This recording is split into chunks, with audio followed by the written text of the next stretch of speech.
bonus buat kamu. Makasih Pak. Oh ya Mas, tadi aku lihat kamu bagi-bagi bonus ke karyawan kamu. Boleh nggak aku minta naikin uang dapur? Rani, kamu pinter-pinter aja atur uang itu, ya.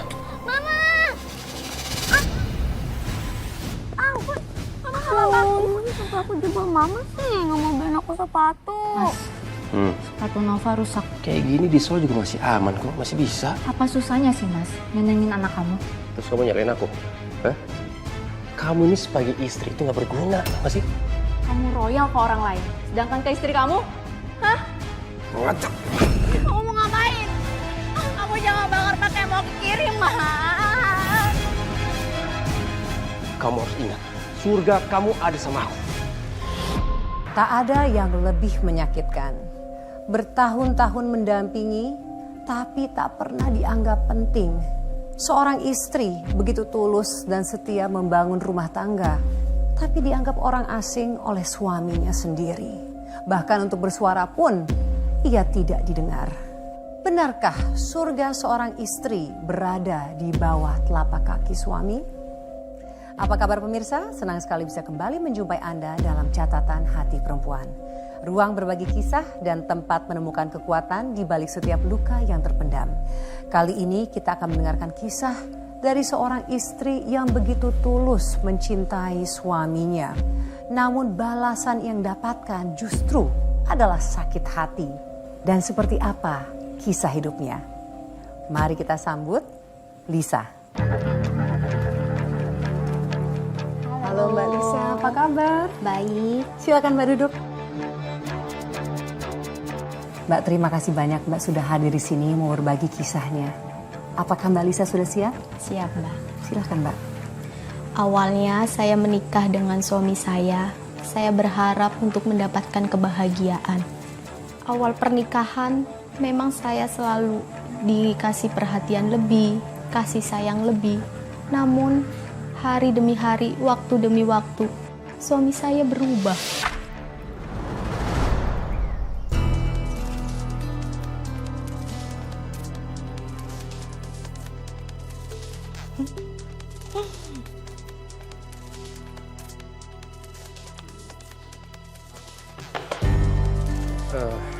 Rani. Pak. Ini ada bonus buat kamu. Makasih Pak. Dan ini buat karyawan yang lain. Tolong nanti kamu bagikan ya. Baik Pak. Oh ya, nggak cuma bonus juga, tapi aku juga akan naikin gaji kamu. Semua karyawan aku naikin.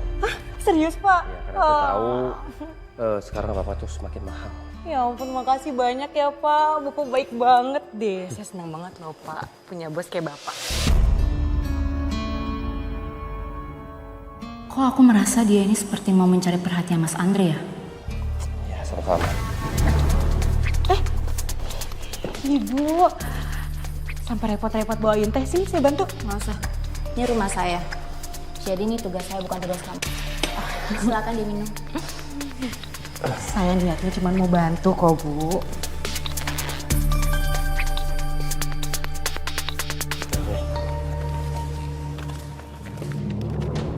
Wah, 2 juta. Mas, saya mau bicara. Iya, tapi nggak usah lama ya, karena aku masih ada urusan. Sebentar aja kok.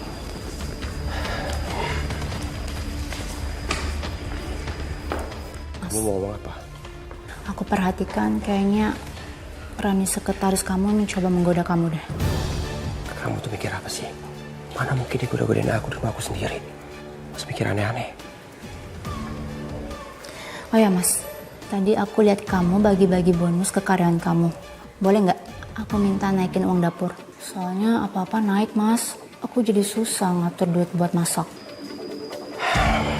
Rani, kamu pinter-pinter aja atur uang itu, ya.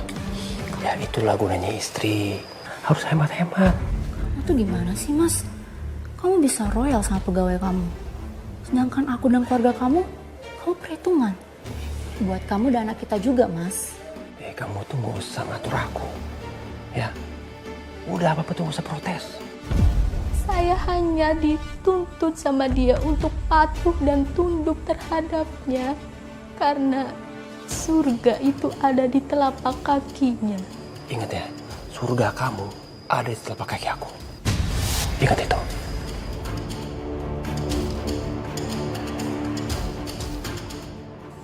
Kalau mengingat kejadian itu, suami saya sering menunjukkan perlakuannya terhadap saya setiap kami selesai belanja mingguan. Oh ya Mbak, perlakuan yang seperti apa Mbak?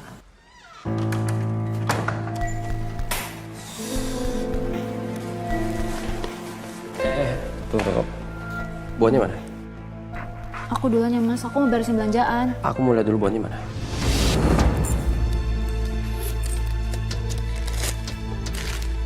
Mau sampai kapan sih kamu kayak gini Mas?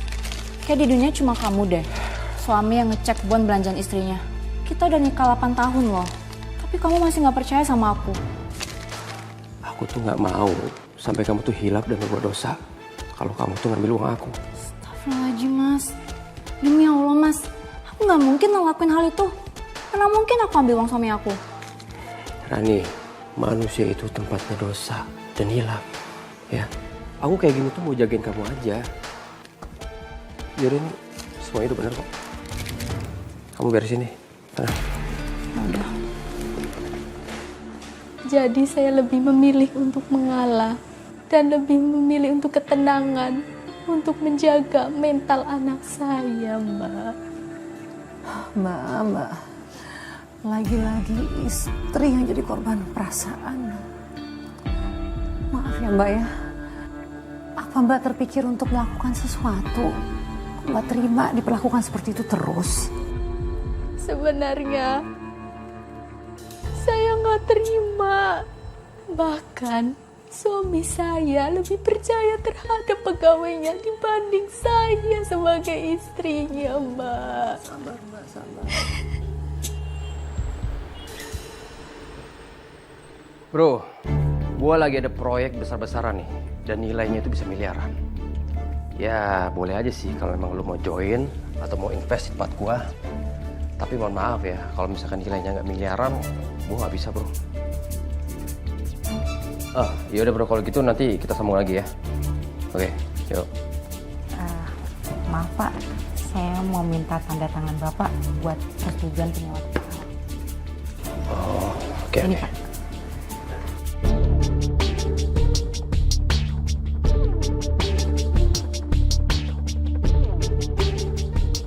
Duh, Pak Andre, udah ganteng, tajir lagi. Kamu kenapa senyum gitu? Enggak apa-apa Pak.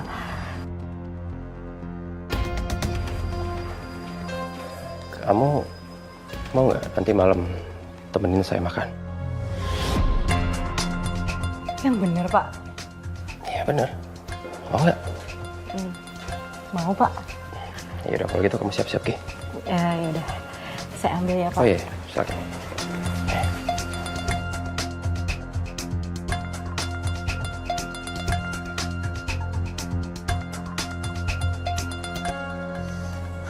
Kamu tegar Mbak. Lalu Mbak, tadi kan Mbak menyebutkan anak Mbak. Kalau boleh tahu, anak Mbak ada berapa? Anak saya satu, Mbak. Namanya Noval.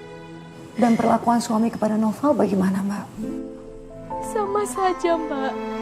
Suami saya tetap perhitungan walaupun itu terhadap anak saya. Mama! Kenapa Papa? Gimana? Sampai aku jebol Mama sih, nggak mau beliin aku sepatu. Sayang, maafin Mama ya. Nanti Mama minta Papa beliin sepatu buat kamu. Kata Papa, duitnya di Mama. Mama yang pelit nggak mau beliin. Aku malu dikatain sama teman-teman, Ma.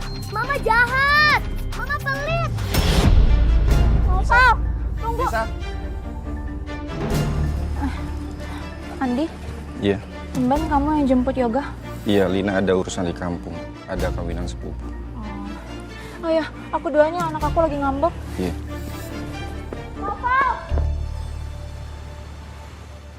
Mas, sepatu Nova rusak. Ya terus kenapa? Hah? Beli sepatu baru? Kayak gini di Seoul juga masih aman kok, masih bisa. Mas, ini udah 2 kali diperbaiki, Mas. Apa susahnya sih, Mas, nyenengin anak kamu? Dia juga nggak tiap hari kan minta sepatu. Kalau kamu pengen beli sepatu baru, pakai duit kamu sendiri dong. Jangan nyusahin aku. Mas, aku mana ada uang. Kamu aja ngasih pas-pasan. Aku nggak bisa nabung, Mas. Terus kamu nyalain aku? Hah? Kamu ini sebagai istri itu nggak berguna, apa sih?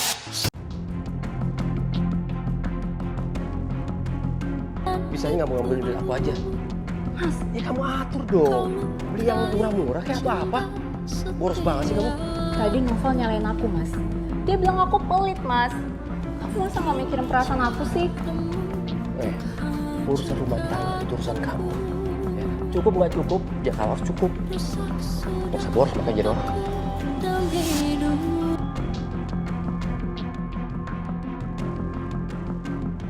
Beli sepatu untuk anak saya Noval. Saya menjual barang-barang saya kepada tetangga saya, Mbak. Gimana, Mbak? Ini baru saya pakai kok dua-duanya. Dan aku jualnya murah kok. Ini saya mau deh, 300 kan? Oh iya, 2 300. Iya, sebentar ya.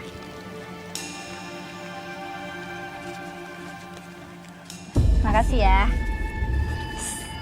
300.000 harusnya cukup buat beli sepatu baru yang Novel. Nih, jadi kamu. Apa sih, Mas? Kenapa sih harus kasar kayak gini? Kamu tuh bener-bener keterlaluan ya. Lalu seperti apa? Buat apa kamu jual tas ke tetangga? Hah? Kamu bikin aku malu. Kenapa harus malu, Mas? Ini bukan nyuri atau berbuat kejahatan. Tapi kamu itu gak punya otak. Hah? Kamu tahu, orang sini tuh taunya aku tuh pekerja kontraktor. Orang yang dermawan, yang suka bagian itu. Tapi apa kelakuan kamu? Kamu jual tas ke orang-orang, hah? Kamu bikin nama aku hancur. Iya. Mas tega? Lihat anak kita dipermalukan sama teman satu kelasnya gara-gara sepatunya rusak. Aku nggak akan kayak gini kalau Mas lakuin tanggung jawab Mas sebagai kepala rumah tangga. Aku udah ngelakuin tanggung jawab aku.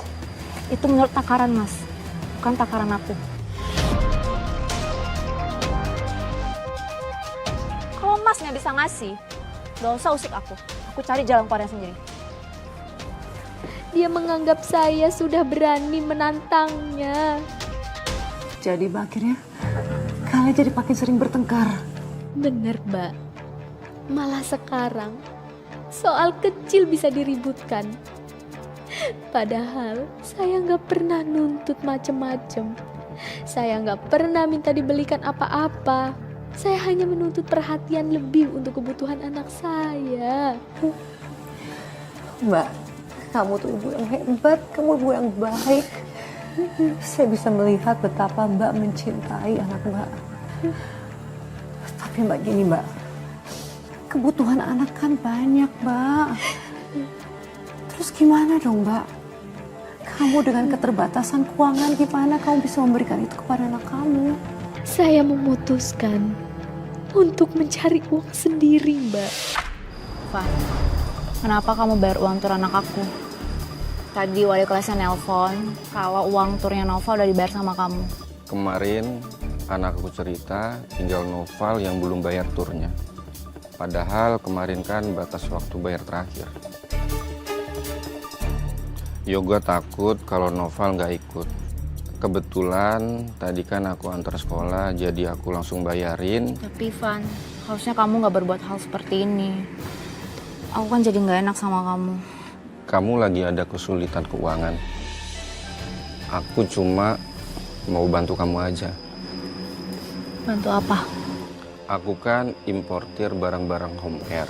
Ini bisa jualan online dan gak akan menyita waktu kamu. Tapi Van, aku kan gak punya modal. Nggak pakai modal, kamu bawa aja barang-barangnya. Kalau kejual, baru kamu bayar. Kalau nggak laku, baru kamu balikin. Nggak ada resiko buat kamu. Dan kamu menerimanya Mbak? Iya, Mbak. Saya menerima bantuan dari Fandi. Dia memang sahabat saya, Mbak. Kita tetanggaan dari kecil sudah sangat akrab kayak saudara. Lalu bagaimana setelah itu Mbak? Bisnis Mbak gimana? Apakah berkembang sesuai harapan Mbak? Alhamdulillah, Mbak. lewat media sosial ada saja yang beli. Mbak seneng banget Mbak. Jadi ini menjadi solusi atas masalah kamu Mbak. Dan pastinya suami kamu seneng dong.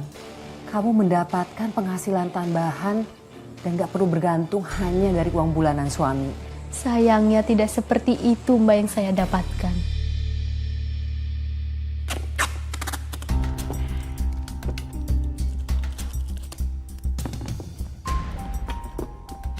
Oh, sekarang kamu jualan? Iya mas, laku loh. Ini aja 7 pesanan yang harus dikirim. Terus ada 6 pesanan lagi mas. Berarti kamu selama ini bohongin aku ya?